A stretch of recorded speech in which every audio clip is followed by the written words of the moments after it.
राष्ट्रीय शैक्षिक अनुसंधान और प्रशिक्षण परिषद के केंद्रीय शैक्षिक प्रौद्योगिकी संस्थान द्वारा प्रस्तुत है कार्यक्रम तानसेन।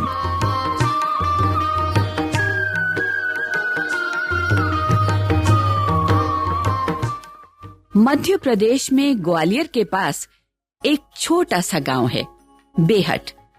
वहीं पर मकरंद पांडे रहते थे। मकरंद पांडे एक बहुत अच्छे गायक थे।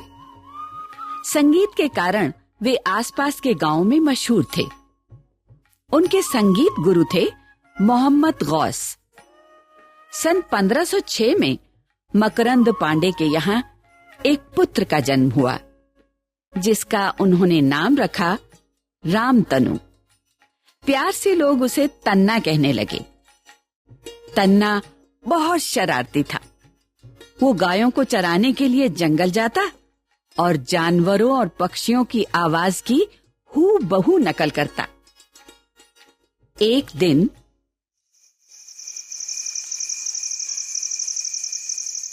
तन्ना के बापू, सांझ हो गई और तन्ना अभी तक नहीं आया। सुबह तन्ना जंगल गया था ना? जी, वही तो गायों को चराने ले गया है। मेरा मन बहुत घबरा रहा है जी। अच्छा, मैं अभी जाकर देखता हूँ। हे ईश्वर, मेरे बच्चे की रक्षा करना। अरे आप जल्दी जाइए ना। जा रहा हूँ। चल आजा। अरे वो देखो, आ गया तन्ना। आजा। तन्ना, कहाँ थे तुम बेटा? सूरज ढले 1 घंटा हो गया है। हमें बहुत चिंता हो रही थी बेटा। पिताजी, मैं पेड़ पर चढ़ा हुआ था। अच्छा? कि मैंने दूर चीते और शेर की लड़ाई देखी। शेर ऐसे बोल रहा था,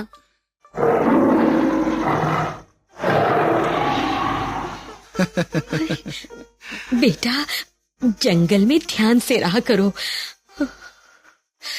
चलो अब हाथ पैर धो लो। हाँ जी माँ। थक गए होगे बेटा, जाओ खाना खा लो। जी पिताजी। रोज की तरह तन्ना अगले दिन भी गायों को चराने जंगल गया। दिन ढलने को था। स्वामी हरिदास अपने शिष्यों के साथ वहां से निकले। तन्ना के मन में शरारत सूझी।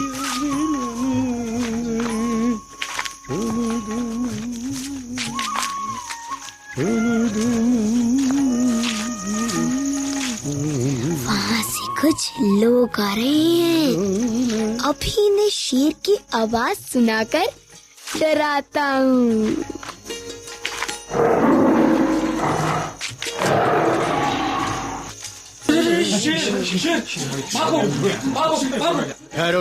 ठहरो। हाँ, आवाज तो बहुत पास से आ रही है, परंतु शेर कहीं दिखाई नहीं देता। शेर मिल गया स्वामी जी, वो रहा पेड़ पर। ओह, नीचे उतरो बेटा। हाँ।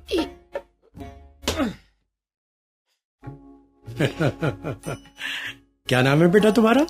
स्वामी जी, वो मेरा नाम तन्ना है। तन्ना? तुम शेर की आवाज बहुत अच्छी निकाल लेते हो। हाँ, मैं जंगल के और कई जानवरों और पक्षियों की आवाज निकाल लेता हूँ। अच्छा? ऐसे।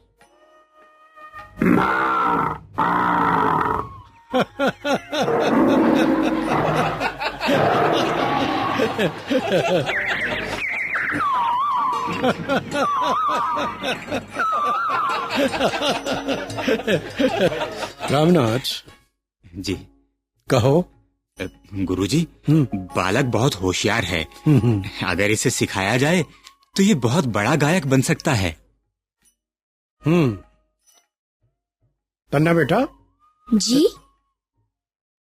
मैं तुम्हारे पिता से मिलना चाहता हूँ। आइए गुरुजी। ठीक है, आओ चलो। वहाँ दूर पेड़ों के पीछे है मेरा घर। मैं अपनी गायों को बुलाता हूँ। चल चल चल, आ आ आ आ। चलिए गुरुजी।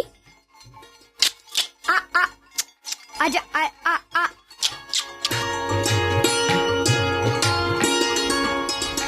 अरे तन्ना बेटा, आज जल्दी कैसे आ गए? पिताजी, आपसे गुरुजी मिलने आए हैं। अरे अरे, स्वामी हरिदास जी, प्रणाम महाराज। मेरे अहो भाग्य, आप मेरी कुटिया में पधारे। विराजिए महाराज, आइए आइए महाराज, आइए आइए महाराज। तो आप ही तन्ना के पिताजी हैं? जी स्वामी जी, मैं तन्ना का पिता मकरंद पांडे हूँ। मकरंद पांडे, आप बहुत भाग्यशाली हैं। मैं जानता हूँ संगीत कला में आपका सानी आसपास कोई नहीं है। स्वामी जी, ये तो गुरु मोहम्मद गौस की कृपा है। कहिए स्वामी जी, मैं क्या सेवा कर सकता हूँ आपकी? ऐसा है पांडे जी, मैं आपके पुत्र से जंगल में मिला। अगर आप आज्ञा दें तो मैं तन्ना को अपना शिष्य बनाना चाहता हूँ जी, और उसे संगीत की दीक्षा देना चाहता हूँ। तन्ना बहुत होनहार बालक है। जो आपकी आज्ञा स्वामी जी। तन्ना बेटा, जाओ, तैयार हो जाओ। जी पिताजी। माँ, मेरे कपड़े दे दो, मैं स्वामी जी के साथ जा रहा हूँ। प्रणाम स्वामी जी। स्वामी जी, मेरा बेटा तन्ना अभी 10 वर्ष का ही है। थोड़ा बड़ा हो जाता तो। तन्ना की माँ, जाने दो तन्ना को। स्वामी हरिदास जिसके गुरु हों, वो बहुत भाग्यशाली होता है।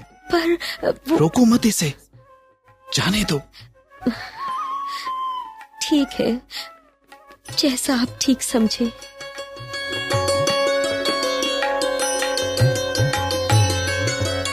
दस वर्ष की आयु में तन्ना स्वामी हरिदास के साथ वृंदावन आ गया और उसने संगीत सीखना शुरू कर दिया। तन्ना धीरे धीरे बड़ा होने लगा। स्वामी जी ने तन्ना का नाम तानसेन रख दिया। 11 वर्ष के बाद स्वामी जी को एक पत्र मिला जो तानसेन के घर से आया था। स्वामी जी ने पढ़ा और तानसेन। जी गुरुदेव। देखो बेटा, तुम्हारे पिताजी का पत्र आया है। सब कुशल से तो है ना गुरुदेव? तुम्हारे पिताजी बहुत बीमार हैं, जाओ उनसे मिल लो। जो आज्ञा गुरुदेव। गुरु की आज्ञा लेकर तानसेन अपने घर पहुंचा। उसके पिता बहुत बीमार थे। तन्ना, तन्ना बेटा। प्रणाम पिताजी। आ गए तन्ना? जी पिताजी। बेटा, मैं अब ज्यादा दिन जीवित नहीं रहूंगा, पर मुझे खुशी है कि तुम मेरे अधूरे सपने को पूरा करोगे। जी पिताजी। अब मैं चैन से मर सकता हूं। बेटा। पिताजी। एक काम करोगे? जी पिताजी, आप आज्ञा दीजिए। हमारे गुरु मोहम्मद गौस का हमारे ऊपर कर्ज है। उनके पास जाना, जी, उनकी सलाह लेना और संगीत की पूजा करना बेटा। जी पिताजी। अच्छा, अब कुछ सुना दे बेटा। कहां तक सीखा तूने? जी, सुनाता हूं पिताजी।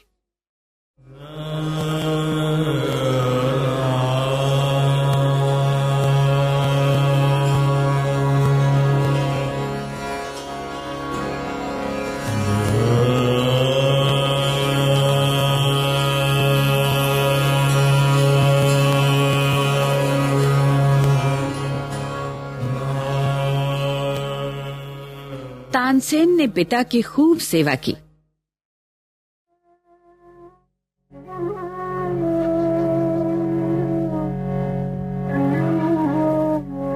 परंतु कुछ दिनों के बाद मकरंद पांडे का स्वर्गवास हो गया और कुछ समय के बाद तानसेन की माता का भी स्वर्गवास हो गया। तानसेन का अब इस दुनिया में स्वामी हरिदास और मोहम्मद गौस के अलावा कोई न था। तानसेन ने अपने घर और जंगलों को प्रणाम किया और वो वृंदावन पहुंच गए। स्वामी हरिदास से तानसेन ने अपने पिता की अंतिम इच्छा बताई और उनसे आज्ञा लेकर तानसेन मोहम्मद गौस के यहां पहुंचे। 2 वर्ष उन्होंने मोहम्मद गौस के यहां संगीत साधना की।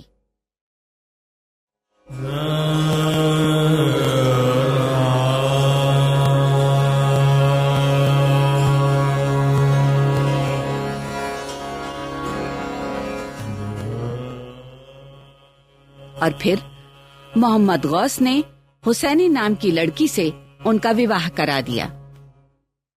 कुछ समय बाद तानसेन ने उनसे स्वामी हरिदास के यहां जाने की आज्ञा ली।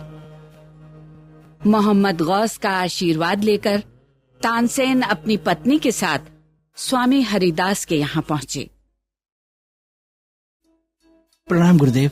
अरे तानसेन, आओ आओ, कैसे हो तुम? मोहम्मद गौस कैसे हैं? और ये तुम्हारे साथ कौन है? गुरुदेव, इतने सारे प्रश्न एक साथ? नहीं, वो बैठो। हाँ। बताओ क्या हाल है? गुरुदेव, वो बिल्कुल ठीक हैं और मैं आपके सामने हूँ। ये हुसैनी है। गुरुजी ने मेरा विवाह इनके साथ करवा दिया और हम आपका आशीर्वाद लेने आए हैं गुरुदेव। ओह तुम्हें दोबारा देखकर मैं बहुत खुश हूँ। तानसेन जी, इस घर को अपना घर समझकर यहाँ रहो। जो आज्ञा गुरुदेव।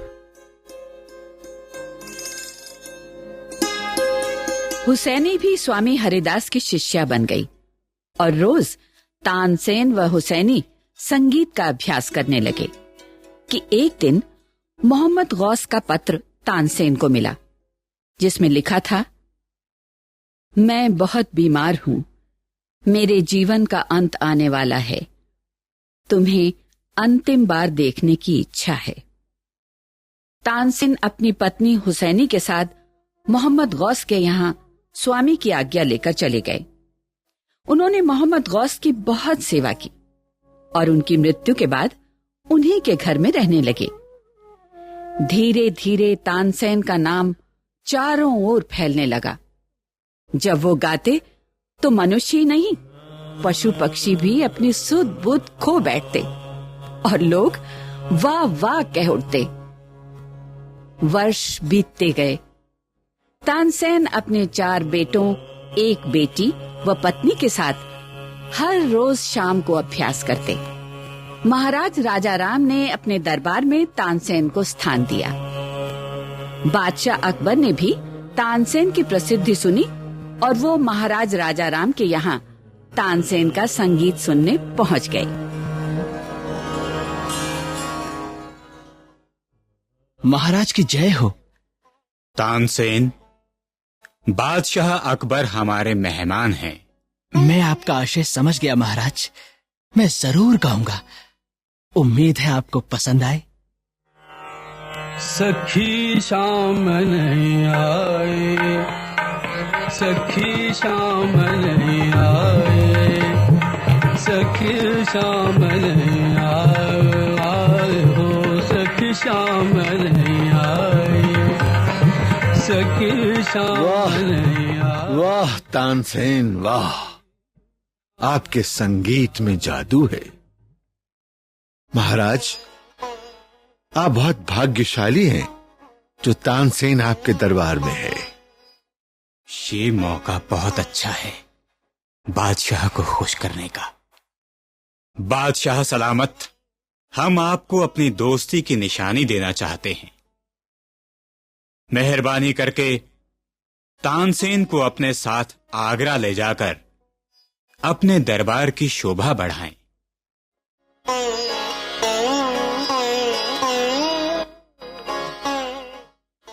सन 1556 में तानसेन आगरा आ गए और उन्होंने अकबर के 9 रत्नों में स्थान पाया। अकबर तानसेन का संगीत सुनने कभी भी उनके घर चले जाते या तानसेन को दरबार में बुला लेते। तानसेन की प्रसिद्धि से कुछ दरबारी उनसे द्वेष करने लगे। इन दरबारियों में से एक थे शौकत मियां। तानसेन तानसेन तानसेन, मियां मैं बर्दाश्त नहीं कर पा रहा हूँ इस आदमी को।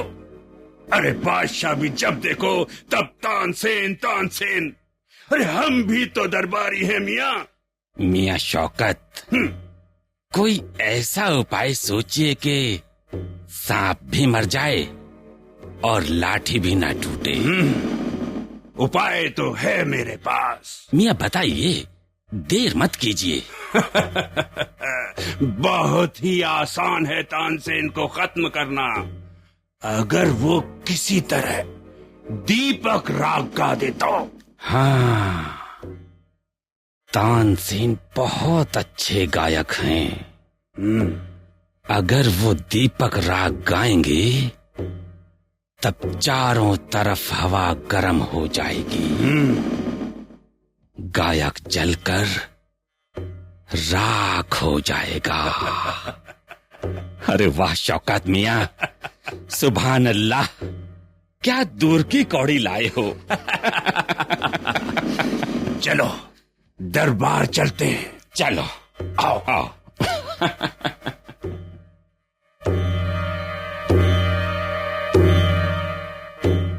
शहंशाह का इकबाल बुलंद हो। शौकत मियां, कहिए कैसे आना हुआ? हुजूर, माफी चाहता हूँ। मियां तानसेन बहुत बड़े गायक नहीं हैं। ये बात आप कैसे कह सकते हैं?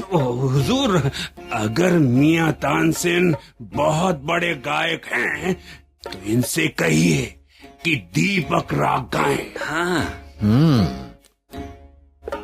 कहिए तानसेन, क्या आप गा सकते हैं? हुजूर, गा तो सकता हूँ, मगर मियां तानसेन राग दीपक बहुत बड़ा गायक ही गा सकता है। अगर आप गाएंगे तो हम सब आपको मान जाएंगे।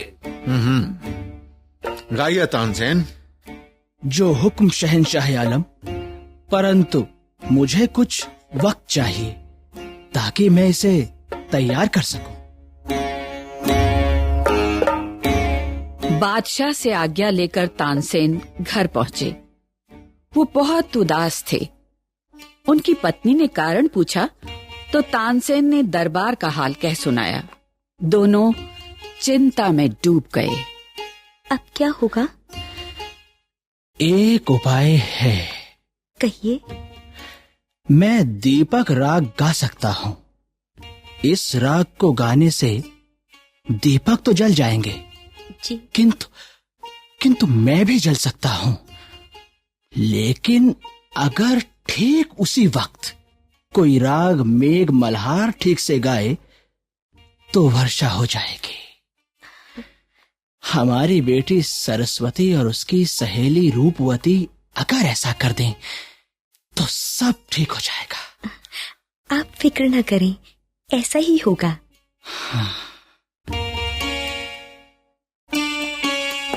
15 दिनों तक सरस्वती व रूपवती को तानसेन ने मेघ मल्हार राग सिखाया।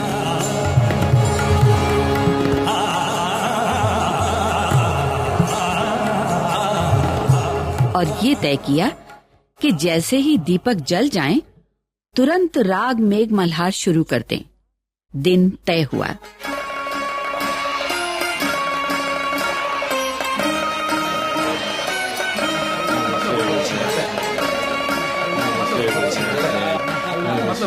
तानसेन को सुनने के लिए दूर दूर से लोग आए।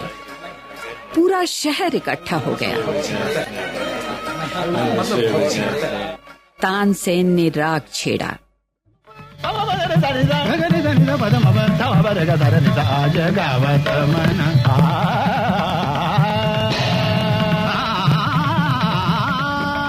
हवा में गर्मी आने लगी। लोग पसीने में नहा गए।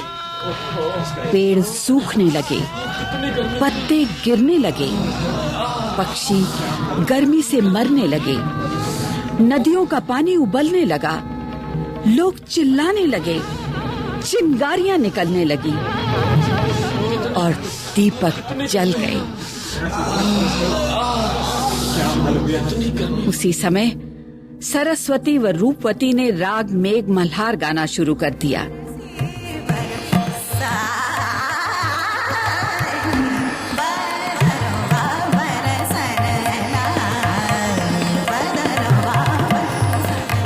बादल घिर आए और वर्षा होने लगी।